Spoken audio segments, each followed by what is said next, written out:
哈利路亚！亲爱的弟兄姐妹与慕道朋友们平安。今天我们要分享的是日夜流淌心中的甘泉这本书中8月23日他自己原知道要怎样行这篇灵粮。本篇背诵金句约翰福音6章5到6节。耶稣举目看见许多人来，就对腓力说：我们从哪里买饼叫这些人吃呢？他说这话是要试验腓力，他自己原知道要怎样行。曾经许多人跟随耶稣上山，只因看见耶稣所行的神迹。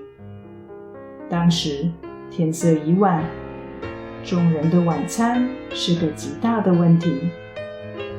门徒即请耶稣叫众人散去，自己去找吃的。耶稣因要试验门徒如何反应此事，即说：不用他们去，你们给他们吃吧。也因要试验腓力，特别故意问腓力：我们从哪里买饼叫这些人吃呢？其实耶稣自己原知道要怎样行，而非真的需要门徒帮他想办法。门徒面对耶稣的试验，虽七嘴八舌地提出自己的看法，但都一样忧虑食物不够的问题。因为数字对人来讲是个麻烦，更是问题。比如5000人这么大的一个数目，门徒一想就吓呆了，根本不知如何是好。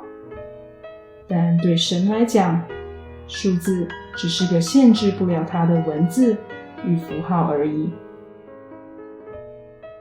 还好门徒虽不知神怎么解决，但一听耶稣指示他们请众人一排一排坐下的吩咐，就很顺服地照做，并未再说东说西质疑耶稣的吩咐。